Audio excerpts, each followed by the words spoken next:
I'm Craig Kopp, WUSF 89.7 News. I'm Douglas Soul, the state government reporter for WUSF's Your Florida team. I'm in Tallahassee, bringing you important government news. Find Your Florida on air, online, and on social media. If you're a fan of Steely Dan, don't miss an evening with The Expanding Man, an original Steely Dan tribute. This faithful reproduction of Becker and Fagen classics appears Wednesday, March 11th at the Palladium in St. Petersburg. More at mypalladium.org. This is Florida Matters Live and Local, sponsored by Badawi Law, and we're broadcasting from the Doctors Lorraine Rubis and Neil Frankel studio at WUSF in Tampa. I'm Matthew Petty. Ken Welch's election as mayor of St. Petersburg was historic. He is the city's first black mayor, and when he took office 4 years ago, one of his major visions was to redevelop the gas plant neighborhood and redress the harm done to the black community when that neighborhood was razed to make way for a baseball stadium. But things haven't gone exactly to plan, especially in the past couple years. Hurricane Helene devastated major parts of the city, and thanks to Hurricane Milton, Tropicana Field lost its roof, and plans to redevelop the gas plant area with Major League Baseball collapsed. Still, Mayor Welch is ready for another round. He's running for re-election, and he's with us this hour to talk about what he's achieved so far and what's still left on his to-do list, if voters give him another chance. So if you've got questions for Mayor Welch, what would you like him to focus on if he is re-elected, or what do you want the next mayor of St. Pete, whoever that may be, to focus on for your city? Give us a call, 813-755-6562. That's 813-755-6562. You can also email FloridaMatters@WUSF.org and join the conversation. Mayor Welch, thank you so much for being with us. Really appreciate it. Matthew, my pleasure. Good to be with you. So think back to September 2023. The Rays had announced an agreement to redevelop the 86-acre site where the Trop now sits. The banners proclaimed here to stay. I mean, that must have felt like a really great moment having that deal in hand to redevelop the site. But then, flash forward to a year later, disaster. How frustrating has the last 3 years been? Well, challenge has been the kind of the theme of my first term. I was sworn in literally with COVID. So I actually had to be sworn in remotely from my home because of COVID. I actually had COVID. So, I had to distance from folks. And so we came in during the COVID epidemic. Of course, one of the biggest economic issues in the city and in our history during the campaign had been what was then called the Tropicana Field redevelopment. Sure.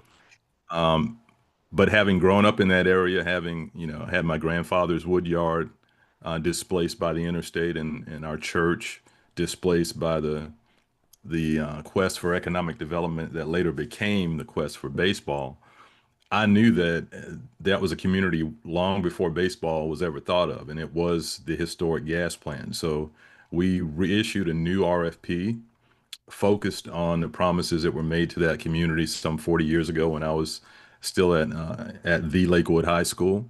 But I remember those promises. And so we made that integral. We reached out to the community and had community conversations with more than 1,000 folks across the city to ask them what should be the priorities as we redevelop the historic gas plant. Mm-hmm. And it always came back to the same four elements. I call them the J-HOP elements, so folks can easily remember it. J-HOP Middle School is right across the street, John Hopkins Middle School. It's jobs, it's housing, affordable housing, it's economic opportunity that's inclusive, and it's honoring those promises that were made to a community of almost 1,000 that if they gave up their homes, their churches, their businesses in the interest of progress for our community, that there would be opportunities for everyone to benefit, and that there would be focus on economic opportunity, particularly for those minority businesses that gave up everything they had in order for this progress to happen. And of course, one of my promises during the campaign was, as you mentioned, I'd been a county commissioner for 5 terms. Sure. I knew that if we had strong partnerships with the county, that we would be much stronger and able to put something on the table that made sense for our city and our county over the long term. And we put together partnerships that were historic. As you know, the county was putting in over $300 million, more than the city was, into this agreement. And then Heinz Reyes, who I ultimately selected, agreed to 12 agreements that mapped out the next 30 years for not only baseball but for the development of the historic gas plant that honored those promises for our jobs and economic opportunity. Right. The So I mean, storm, sorry to cut in, but yeah, do you feel kind of, I guess, a little let down by no, Heinz Reyes then? no, no, that's where I was going because all of that work showed the power of partnership. It showed what we could do if we worked together, and if the most important thing was understanding the history of that land and why it cannot just be sold for the highest value. Mm. This can't just be $1 million condos. There were promises that came with that land being given up, and so I wanted to set that history for you. Yeah. But in going through that, the 12 agreements that the Rays and Hines signed in July of 2024, before the storms, included in that were development rights that would come back to the city if the deal was terminated, which it ultimately was. Mm. And so we came out stronger. The Rays had had those development rights for 25 years, and that was part of their bargaining strength. Now we have those development rights back. And so we went through the process, and we received a unsolicited offer late last year. I opened up a process to receive other alternative offers, and we have stronger offers with more affordable and workforce housing, with stronger ties to minority and small business involvement. We are actually in a better place economically in terms of honoring those promises than we would have been with the Rays. So yes, I was disappointed that the previous Rays ownership did not honor their commitment and the contracts that they had signed. They took advantage of a clause that allowed them to terminate. Mm. That's true, but they made promises to this community, and the previous ownership decided not to follow through with that. Yep. We are still, all that said, in a better place, and I'm still determined to honor those promises that I made as a candidate and that this city made to our community 40 years ago. Now, you talk about the relationship of the city and the county, but what about your relationship with the city council? Because they aren't all on board with your vision. In fact, they want to pause on development. I mean, is this different from disagreements that you've had with the council in the past about this very important Well, parcel of downtown St. Pete? no, absolutely have to have a great relationship with the council. They approve the budget. It is a relationship, but many members of this same council voted to approve the raise agreement not 2 years ago. Mm. And so, what I've asked my team to do is understand why the pause. This was added to the agenda very late. A lot of the folks who want to move forward were not able to attend that meeting. It was added within the last, week before the meeting.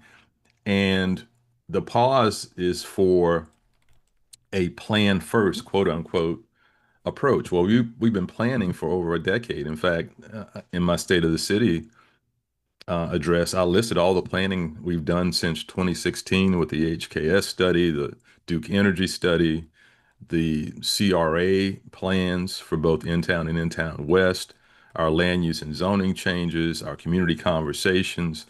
We have planned that to more than any other parcels in the city. And so we're asking what would be the difference in this additional planning that we want to see? Mm. If we're going to bring in outside folks, and ULI has been mentioned, but there are some others. I met with Ron Diner, who's been the chief opponent of this last week, and they really have no goal for this additional round of planning. It's really, I think, a pause without a real goal, Mm. other than us not moving forward in this administration. The person who brought that forward, by the way, is running for mayor. You can't ignore the politics of that. I Sure. mean, let's just be real about it. And so we've slowed down the process a little bit to understand if we can incorporate any of this additional planning that is now being asked for. But 24 months ago, we had all the planning we needed to sign 12 agreements to move forward. Right. So I think we've got the planning we need. We know what the community wants. They want that the JHOP priorities, jobs, housing, economic opportunity, and honoring the promises. I don't want to spend another 10 years arguing where those pieces should go on those 86 parcels, whether the affordable housing should be on 16th versus 17th Street, or whether the Mm. innovation and ties into our tech and financial communities should be on MLK or further west. Right. That is what we will have when we get to agreements and development agreements. That's what we had. We had all of that with the Hines Rays. And if I select one of the alternative proposals or the unsolicited proposal, we will have all of that finite detail as we move forward. We've done this before. We know what it looks like. Okay, so I mean, the planning's in place, as you say. You think you've got a pretty good idea of what the people want, but I mean, this is important for you too, right? And I'm just wondering, the collapse of that initial deal with Hines Rays and the plan for the baseball stadium, do you feel like that's affected your chances at re-election or your legacy, in fact? No, because people who've been involved in the process, we had broad support for that from the Police Benevolent Union to the NAACP, business groups, faith-based groups on both sides of the Bay supported that agreement. If you look at the list of folks who supported it, and they understand that the city did everything that we were supposed to do, everything that we could do. And when the storm came through and created that damage at Tropicana Field, it changed, the previous Rays ownership's group desired to, I guess, be in that agreement. And in that agreement they signed put all insurance costs, all maintenance and improvement costs on the Rays. And so they had 30 years of dealing with our weather or whatever else came. And this was really the first test. And so I always talk about it as a marriage. I mean, if you can't get through the engagement, maybe it's best that you don't get married. And better than find out 10 years into the game then they're going to back out then. So sure. St. Petersburg Mayor Ken Welch, do stay with us. I'm sorry to cut you off, but we are going to have to go to a break momentarily. But we will be back with some more questions and more conversation. If you've got questions for the Mayor, thoughts about what you would like Mayor Welch to focus on, whoever is elected for the next 4 years for St. Pete, give us a call, 813-755-6562. Florida Matters Live and Local returns in a moment.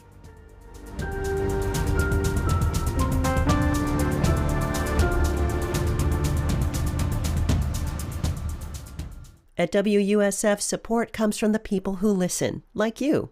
Also, Seitenbacher, with a new web shop. Healthy muesli, cold-pressed oils, and vegetable broth mix delivered to your door from right here in Tampa Bay. Details at Seitenbacher.com. Seitenbacher. Seitenbacher. Bach Tower Gardens hosts the International Carillon Festival, featuring incredible music experiences at the height of spring bloom. Enjoy top carillon artists from around the world, March 18th to 22nd. Tickets at bachtowergardens.org. Still holding on to a car you don't drive anymore? Give it new purpose this season. Donate your car, truck, or boat to WUSF and help keep trustworthy local journalism strong. It's easy, and it may mean a tax deduction. Call 866-WUSF-CAR or visit WUSF.org. Welcome back to Florida Matters Live and Local. I'm Matthew Petty. St. Petersburg Mayor Ken Welch is running for re-election. In his first term, Mayor Welch has dealt with the aftermath of 2024's devastating hurricane season and the collapse of a crucial deal to build a new baseball stadium and redevelop the Tropicana Field site. If he's re-elected this November, what would you like Mayor Welch to focus on? You can call us 813-755-6562. You can also send comments and questions to FloridaMatters@WSF.org. That's our email address. And let's go to the phones. We've got Lisa on the line. Lisa, you're on the air. What are you thinking? Yes, thank you. I wanted to thank Mayor Welch for all his years of work to help the community. It's not an easy job. We sure appreciate you, but I do have concerns. You mentioned people want a pause on development, sir. Since I was born and raised in Florida, we've seen we're having growing pains. The growing pains are severe. I mean, maybe you don't see them as severe, sir, but a lot of us, economic problems with this huge inflation we're having right now, and like you said, development issues are on the table. You said the community wanted jobs. You never mentioned HUD housing, low-income housing. We see thousands of houses going in here, thousands of apartments going in there. A lot of people cannot afford these houses, and then you say economic development, you want more jobs. Sir, you never mention environmental planning. A lot of counties across Florida are having trouble with a potable water issue. Right. We have an aquifer. A lot of these aquifers have been pumped out, and we're now sending out new wells that go down further and further into the salt water. Right. Then we're going to have to return into potable water. There are too many environmental issues, and we got to pause on this development, sir. I'm sorry. You promised a lot of this stuff, but we're feeling earthquakes, and we need a pause. Lisa, thank you so much for your call. Let me just kind of drill down, if I could, Mayor Welch, to one of the things that Lisa mentioned, that is housing. So I know the city has made some bounds in affordable housing, some 400 or so affordable units, a bunch of affordable houses tacked onto that as well. But there's clearly a need. The need is growing. What are you going to be doing to address that if you get another 4 years in the role? Mayor Welch, we're not hearing you right now. Let's see if we can get that back. That was my fault. I should know how to do this by now. That's right. Go for it. Thank you, Lisa. Those are great points and great questions. Part of the reason my State of the City was an hour long is because we're doing so many things in the city. And I spent my first segment with Matthew just talking about historic gas plant.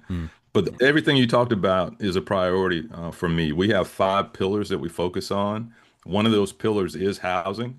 Another one of those pillars is environment, infrastructure, and resilience.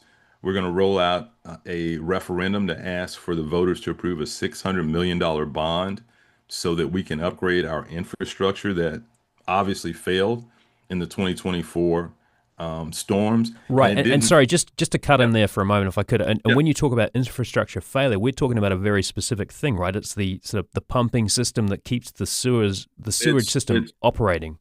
It's the pumps, it's the plants. It is some of our programs, like for billing on water, that are antiquated.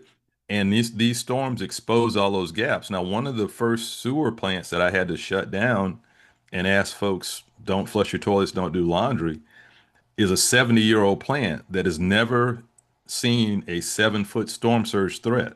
So the climate change effects that we're seeing now, the city has never had to face before. And so Lisa's absolutely right. We need to invest in our infrastructure so that it is resilient for what we're seeing now, that the effects of sea level rise and climate change that we're seeing in stronger storms and flooding in places we've never seen it. Yeah. That is a focus that we have. Housing is another focus. It is another one of the 5 pillars. Yeah. And we partner, she mentioned low-income housing. We partner with the housing authorities. We've got a partnership right now with the St. Pete Housing Authority for the Ed White Hospital that'll be senior housing. We're partnering with Habitat for Humanity for townhomes that will be affordable to folks making 80% AMI. We just cut the ribbon on Skyway Lofts 2, which is a partnership with Blue Sky. Brand new apartments that'll be affordable for 99 years that have both county and city support.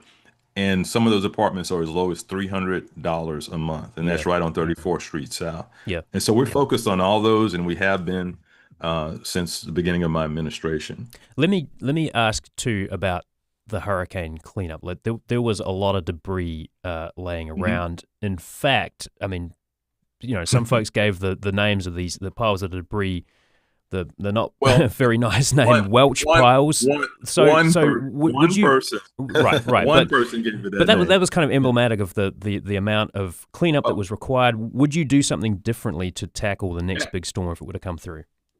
Yeah. I mean, we always can learn. And again, our city had never gone through anything like this. But look, that name came from one person who demanded that we have pickups in his area more than we were allocating. And I said, no. I said, we have an entire city that we are taking care of.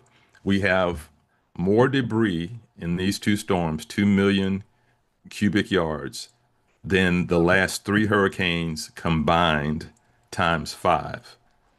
You take the last 3 hurricanes, they were 400,000, a little bit under cubic yards. We had 2 million, 5 times as much as those 3 hurricanes combined. And our promise was we would get it done in 90 days. And we did that. Our team did an outstanding job moving more debris than we've ever seen. And look, if folks were frustrated, I get it. 3 months of that debris with your life being on the curb is something that's traumatic. And I get that. And if a name helps folks get through that, that's fine. But in terms of removing debris, we had to set up debris management sites in the city because of some things that were going on with the state and the county. We had to do that. And we got it all done, and we received kudos from the community and even from the state Department of Emergency Management for the way we went about it. There are certainly lessons learned for the storm that we are implementing, but the way we handle debris, show me a city that did better. Yeah.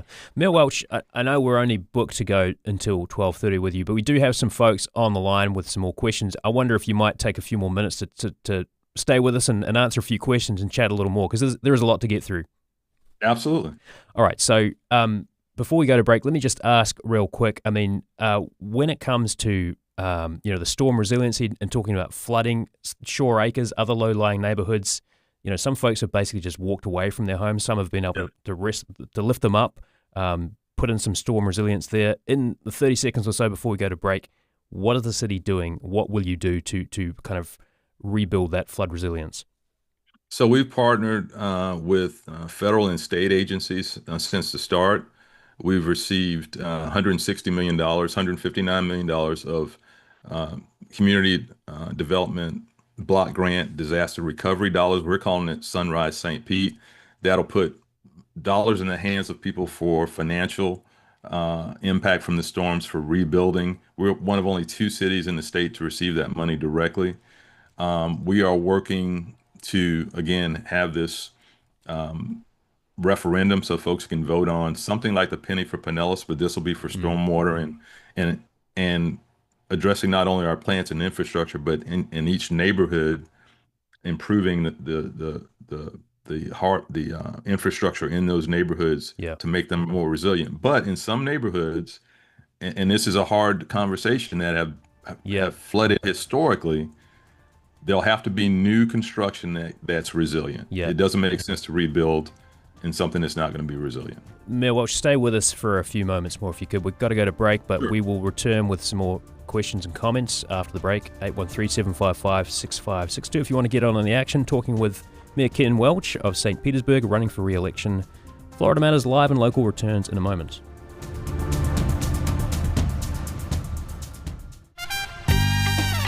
Looking to get your morning news and stay on top of fun stuff happening in the Tampa Bay area? Give the Bay Blend podcast a listen. Weekday mornings, you get the news headlines and a sampling of nearby events, and in just a few minutes, you're ready to tackle the day. The Bay Blend from WUSF, wherever you listen to podcasts. Listener support powers WUSF. Funding also comes from Badawi Law, offering legal services in personal injury, immigration, and auto accidents, with offices in Tampa, Florida. Office information and practice details at BadawiLaw.com or learn more on Instagram at Badawi Law. Oslo Rep presents the U.S. premiere of The Unfriend.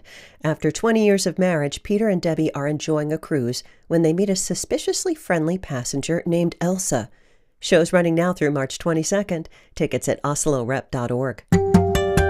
Welcome back to Florida Matters Live and Local. We're with Mayor Ken Welch. He is running for a second term as Mayor of St. Petersburg. And let's go to the phones. We've got Mary calling in from St. Petersburg. Mary, what are you thinking? I wanted to express my comments regarding I'm in favor of the city council pausing and slowing down. Mm-hmm. I've lived in St. Petersburg for a long time, and I remember the debacle of Bay Plaza, the master developer from 1986.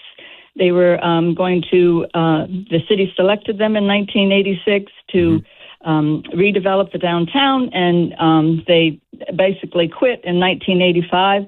I think that if anyone looks into that, what transpired there, it's an opportunity to use as a cautionary tale for future redevelopment in downtown. And Mary, does that apply to the gas plant redevelopment? Is that what you're saying? No, it wasn't the gas plant. No, but I'm saying that's a cautionary. I'm saying, is that a cautionary tale for when you think about what to do with the gas plant? Yes, sorry. Okay. Yeah, misunderstood. Yes, I think that it's a learning lesson that can be, there's much benefit in looking at what transpired there. The Sereno Hotel was torn down in the Bay Plaza's redevelopment plan. There were a lot of unhappy St. Petersburg residents with the outcome of that. Yep. And so I would encourage the mayor and city council to stick to slowing down, and let's really reflect and get this right. We've had many mistakes over the years. It's expensive.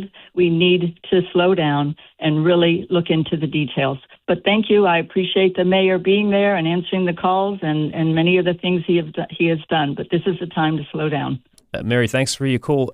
Mayor Welch, I mean, what about that? This is, there is so much opportunity in this 86 acres, right? So the impetus to get it right is there. Absolutely, and thank you for the call, Mary, and I appreciate you calling in. I disagree respectfully. We have planned for well over a decade, and these promises are, again, 40 years old. I was in high school when this land was taken. What can we benefit now from a pause? What are the goals? And I asked Ron Diner, who I met with this week, who's probably the person who's talked most about. Right. This is from the organization No Home Run. They were adamantly opposed to the development. Yeah, but they changed the name because I told him, I said, what are you opposed to now? Because baseball's not a part of it. Yeah. And his basic, it wasn't pausing, it wasn't more planning. He in fact wasn't even aware of the community conversations and the planning that we'd done in 2022 and wasn't involved in it. So he wasn't aware of the planning we'd already done. His goal was that we keep the land, sell it for a higher value, and sell it parcel by parcel. I don't agree with that approach. And Bay Plaza, respectfully, is apples and oranges. I mean, that was one parcel downtown. It's now Sundial, and it's gone through changes. This is 86 acres. We've done extensive community visioning, not only the city, but other organizations have done visioning. It all comes back to the same elements: jobs, housing, economic opportunity, honoring the promises. What does a pause do now, especially when you're talking about bringing in outside entities from around the country to tell us what to do with this land? That this is the wrong project to do that on. What counts most is what our community says about it, what the descendants were promised. Right. And we've got consensus on that. And so until I hear what is the goal of a delay, what do you want to see coming out of this planning that's different than all the plans we've done before, than our land use and zoning? Tell me what's going to be different other than to delay. Other mayors have gone through this RFP process. I haven't heard those kinds of concerns. Again, we had agreements that everyone signed on to less than 2 years ago that were based on us having done all this planning and knowing what the consensus was. Yeah. So what is different now? Let me get another caller in here if I could. Susan is calling in from Sarasota. Susan, you are on the air. Hi, thanks for being with us, Mayor. Thank you. I echo my fellow citizens' concerns about taking a pause on development, but I think there's one really important point that I'm sure the mayor and the county are all wrestling with, and that is the state's preemption. And preemption, for your listeners, is really a sleeper subject, and it's happening in our legislature again this year. And the Live Local Act, which was supposed to be an act which helped affordable housing, is now having so many amendments made to it that favor development which is taking over home rule for cities like St. Pete, Tampa, Sarasota, that our cities and our counties' hands are somewhat tied. And I don't know if anybody's aware of these things that are happening in our legislature right now, but they're happening, and they're happening fast. And I'd love to get the mayor's thoughts on preemption and the transparency of the development process as it relates to that. Yeah, Susan, thanks for your call. Mayor Welch, I mean, are your hands tied, and is this something you have to wrestle with going forward? No, well, Susan, thank you for the call and the comments. I disagree on that being the reason that we should pause historic gas plant, but I totally agree with you that preemption is really an authoritarian process that's going on right now. My next interview at 1 will be a press conference with Equality Florida and some elected officials from around the state opposing this DEI bill that's going through the legislature right now. That is total preemption that would prohibit cities from doing everything from St. Patrick's Day to having a program for girls who might want to go into the fire service, certainly honoring African Americans or LGBTQ community. That bill is going through the legislature right now.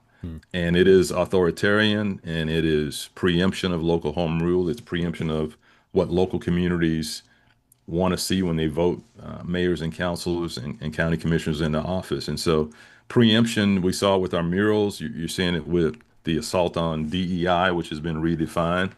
And only elections can change that. And folks need to be tuned into it. Yeah. One more question before I let you go, Mayor, if I could. I mean, speaking of DEI, lawmakers in Tallahassee are working on a bill to ban counties and cities from funding or promoting diversity, equity, and inclusion. You're not happy with it, clearly, and you wrote a letter expressing that. But your council wasn't pleased with that letter. Should you have consulted them before writing it?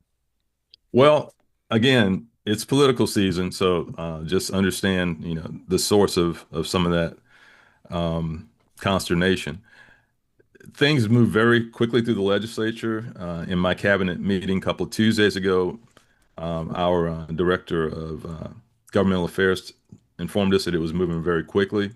I asked them to get a letter done. They got it done in one day, which is Wednesday. We got the committee hearing was Thursday, and so we got it to council first thing Thursday morning. And it's just a letter, like Miami Beach did, saying, we oppose this DEI legislation for these reasons, a really broad letter. And I thought it would be stronger if it had not only the mayor but council as well. And so we just offered them the opportunity to sign on the letter. I know it was rushed, but things get rushed in Tallahassee. But we wanted to be on the record as saying the city of St. Pete does not agree with this overreach and the legislature trying to instill their values in our community. And so the council decided, that I know it was late. Some of them didn't have a chance to read it. I get that. But, City of Miami Beach, I believe, had every council member sign and the mayor. And I thought that was something we should go for. It's as simple as that. St. Pete Mayor Ken Welch running for re-election. Thank you so much for your time. Appreciate it. Thank y'all. Appreciate it. Take care. All right. Well, coming up, we're going to talk about Manatee County. They are considering a rule to prohibit non-profits from serving undocumented immigrants. It's as hard as ever to be an immigrant in the United States right now. Everything from new employment restrictions to terminating humanitarian protections have made it increasingly difficult for immigrants in this country, and all groups of non-citizens are feeling it, including refugees and asylum seekers. In Manatee County, in response to changes on the federal level, county commissioners are considering a proposal to change funding agreements with local non-profits. They say taxpayers are footing the bill for people who are in this country without the paperwork to be here legally. Now, non-profits are worried about losing funding if they don't refuse services to people who are undocumented. Non-profits which could be impacted include the Boys and Girls Club of Manatee County, Step Up Suncoast, the Salvation Army, and Habitat for Humanity. And that could cause gaps in critical family services. Well, joining us to talk a little more about what's going on in Manatee County, Clinton Engelberger, freelance writer with Suncoast Searchlight, and Carter Weinhofer from the Bradenton Herald. Clinton, Carter, thank you so much for being with us. Thank you for having us. Thank you for having us. So, at a January County Commission meeting, Commissioner Jason Bearden accused non-profits of using taxpayer money for illegal immigrants instead of people who he thought were a priority. We did have some sound of that, but never mind. Let's just push on. So, what exactly are commissioners proposing? Yeah, commissioners are proposing adding language in their nonprofit funding agreements that would pull county funding from these nonprofits that serve unauthorized immigrants in the country. So, what kind of services are they providing, and what are some of the most important things that they do for the community? Sorry, go ahead. Or go ahead, Carter. Yeah. We talked to a couple different nonprofits, and the services range from, after-school tutoring, also helping low-income families with financial literacy, serving meals, even, drug addiction, rehab services. Okay. So, I mean, Clinton, obviously the nonprofits are a little concerned about what would happen if their funding got cut, right? So what are they saying? Are they saying, this is really going to throw us for a loop? We won't be able to provide services to anyone if we have to check, the immigration status of folks we're providing services to?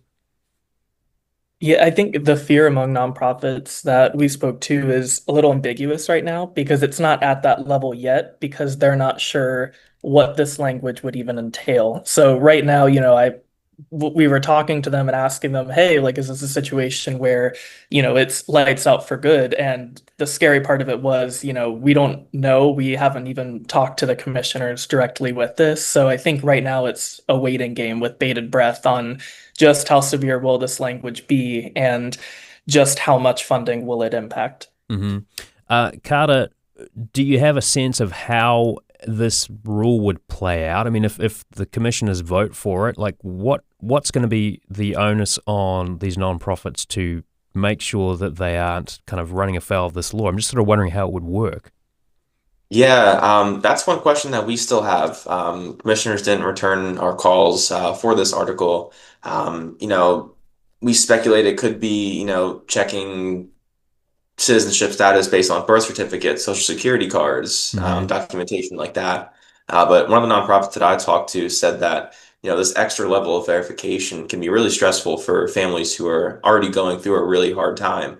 And finding those documents in certain situations might just feel insurmountable. Yeah, and Clinton, I've certainly spoken to nonprofits in the past in other parts of Florida, and they say that actually having ID for folks who may be in need of some of these basic services, that can be a real challenge in and of itself. So I imagine it's going to be pretty tricky for them to verify who they're serving.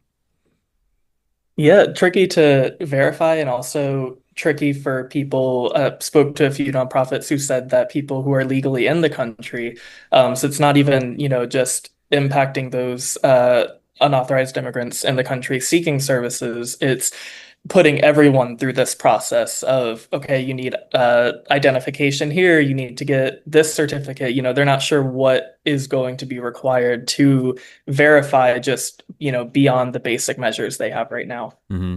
Carter, what's the next steps in this then? I mean, what are you watching for as the council mulls this?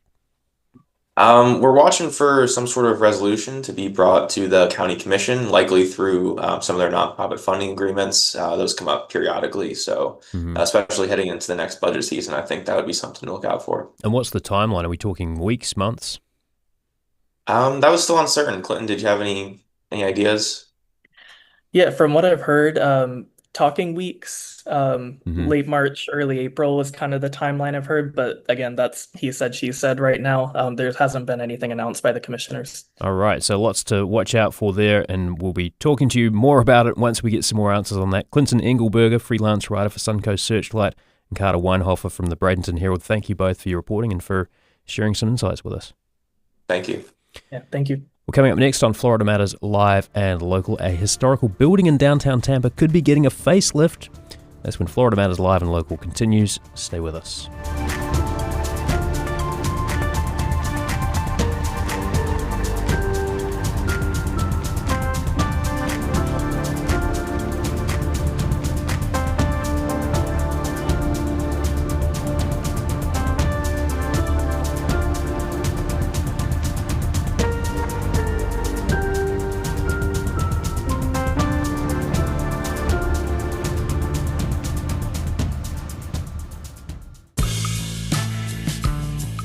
I'm Scott Tong from Public Radio's midday news magazine Here and Now. We bring you all the news that happens between the morning headlines and the afternoon wrap-up, plus conversations with authors and artists, stories that affect you, maybe a story about you.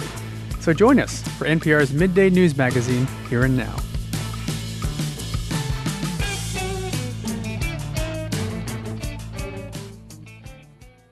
Join us this afternoon from 1 to 3 on WUSF 89.7. If you want to know more about what's happening around you in 2026, subscribe to WUSF's Wake Up Call newsletter. It's your morning dose of the latest news and things to do. You can subscribe at WUSF.org. Funding for WUSF comes from listeners like you, and also Sarasota Memorial Hospital, the only hospital in Florida to consistently earn a 5-star rating from the U.S. Centers for Medicare and Medicaid Services since 2016. You can learn more at smh.com. I'm Daylina Miller, multimedia journalist at WUSF. See photo galleries, videos, and so much more on WUSF.org, Instagram, Facebook, and YouTube. Catch me in your community. And say cheese! Welcome back to Florida Matters Live and Local. I'm Matthew Petty. The Jackson Rooming House in downtown Tampa seems to now have a real chance at restoration. Many locals have only ever known the 24-room historical building as the uninhabitable structure it's been for decades near Union Station.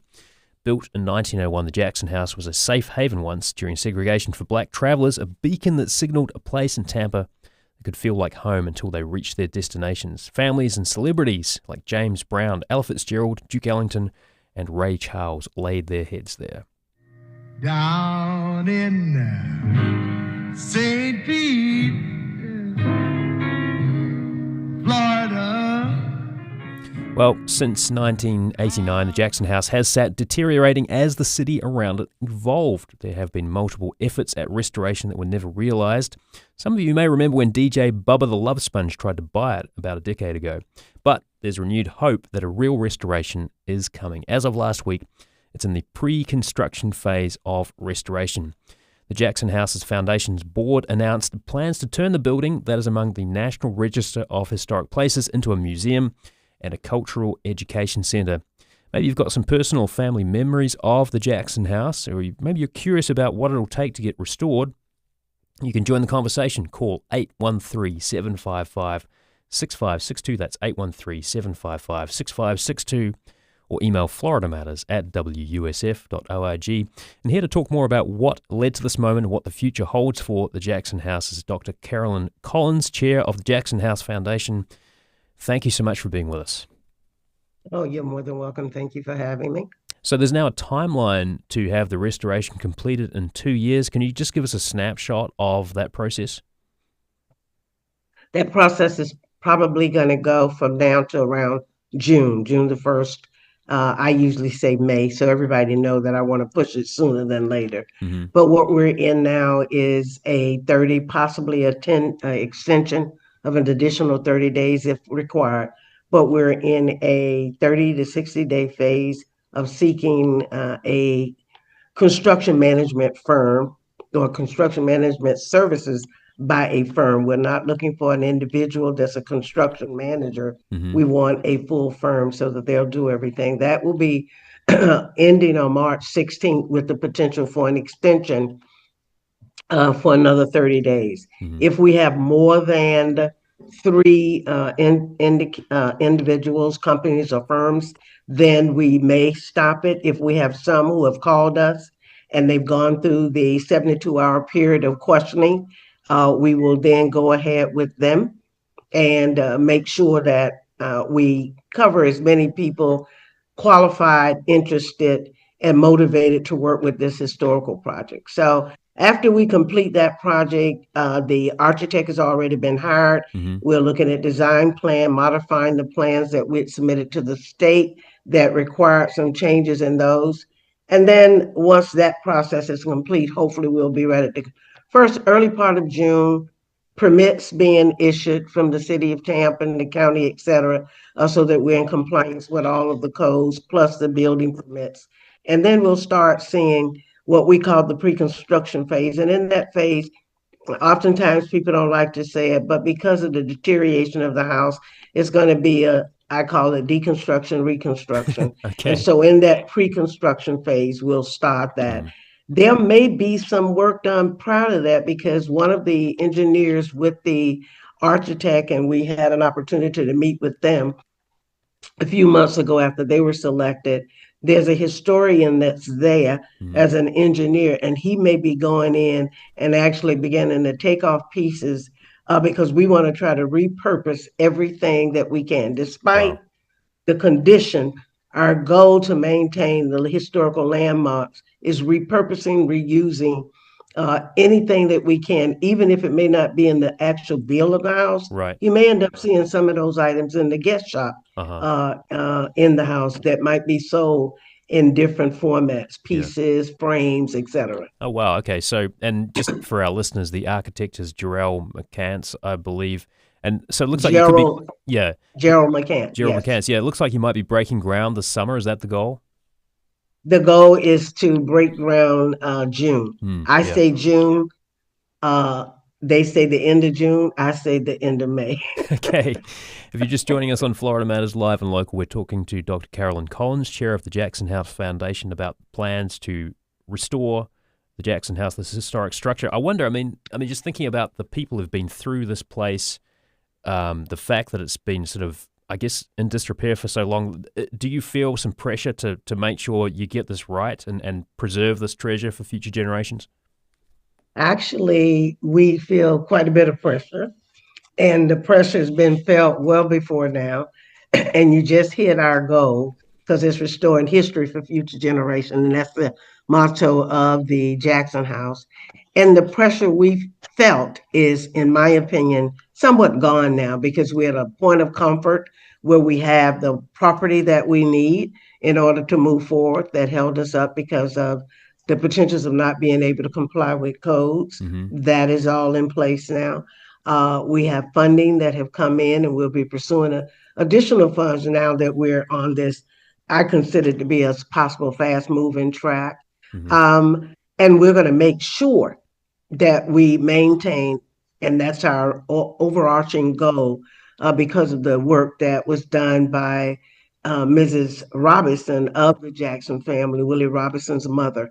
We want to make sure that we try to maintain all of the historical designations, landmark designation that she received prior to her transitioning. And that was something that was very special to her. It was very special to her son, Willie. And as we sat and chatted about the house and he asked me to please come in, that's something very special to me. So yes, we're going to do that. And we're going to try to do it in the style of the family, and even in honor of Mrs. Johnny Saunders, who actually was very key with us with the house. And unfortunately, recently, she transitioned. And we want to make sure, because she was one of the first financial donors that assisted us when we took over as a board and started working with the house with Willie. Yeah. So does the house...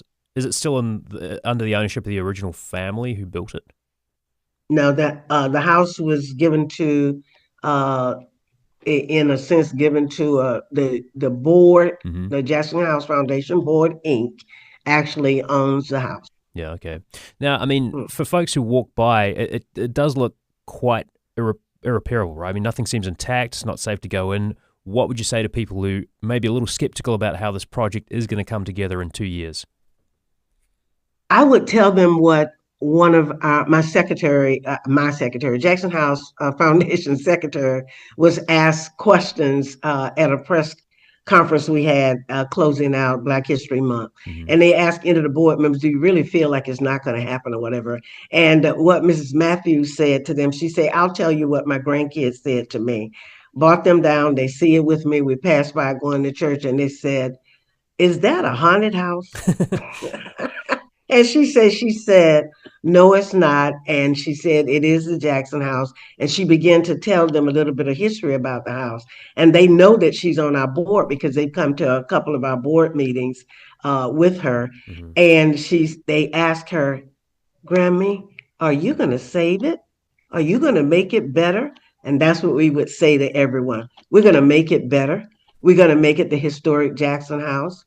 It is definitely will be the house that was there before. And as you mentioned, some of the individuals, we're going to make sure that all those fans that was going up the wall, that Willie's father was able to carry his wife with him when he traveled with Nat King Cole. And Nat King Cole came to Tampa to get his process because Willie's father was a barber and he did his hair. And so as a result of that, when he went out of the country to do tours, he carried Mr. Robinson with him, and he carried his wife occasionally, and she bought all fans from countries with their names on them, and they were going all the way up the steps. So the remembrance of the Nat King Cole and the Pearl Bailey, and the fact that a Tiskada Taskada Lost My Yellow Basket was written in that house, and Chick Webb and his orchestra, all of those musicians, but more important and more than that, to me, is to make sure that the community see the economic development before it was popular to talk about it that went on in that house. From being a boarding house, they did laundry services with the sons delivering it in their taxis up to the judges in downtown Tampa. They had the beauty shop. They also provided meals, and everybody always talk about James Brown. And on behalf of the family and my knowledge, I always tell them James Brown was there with those 3 pianos in that house where they did the sets and practice to go and perform over on Central Avenue. But he never stayed there because of his age. He was too young. He enjoyed and benefited from him, but they would not let him stay in the house because at that time, James was a little too young. Wow. In the last kind of 30 seconds or so we have here, I mean, you've been with this project for about 11 years. Were there times when you didn't know how this would all come together? Not really. There were times when it was really difficult. It was hard, but I never thought that we wouldn't do it because I was left with a drive in me that came from Willie, and Willie got it from his mother. And I just felt between the community that was really sticking with us, despite the fact we had difficulties, and with them up there making sure that they were sending down everything that we needed from above. We had everything we needed. And so for the trust that I had in them, the belief that I have in God, and the commitment that I got from our community and people who really cared. Yes, we got some negative things happen. Yeah. But the reality of it is more people want to see it happen, and thank God they'll be able to see what we are doing within the next couple of months. And real quick, I mean, over the next 2 years. Yeah, you've received about $4 million from various sources for this project. What's it going to cost overall? Do you know? We was on a less than $4 million budget several years ago with tariff and the increase, with lumber and its increase without the tariff, with all of the products that we've got to get, with the windows alone. Yeah. More than 40 some windows in that house, and they must be maintained. If we were to take the money we had now, tear the house down and rebuild a house and lose all the historical designation, we could still tell the story. But we want to maintain the historic designations. Yep. And so in order to do that, we can't use the $4 million. We don't think it's going to be enough, but we're on a great start, and there are additional funds that's going to be available for us, and we'll be going for those funds as well. Dr. We Carolyn, just didn't want to ask for money until we let people see. We're going to have to leave it there, but Dr. Carolyn Collins, head of the Jackson House Foundation, thank you so much for joining us. Really appreciate it. Well, that is our show for today, but do be back with us tomorrow on Florida Matters Live and Local at noon. See you there. In Peru, torrential rains in recent weeks have been deadly. They've killed dozens and damaged some 500 miles of roads. Scientists expect more rain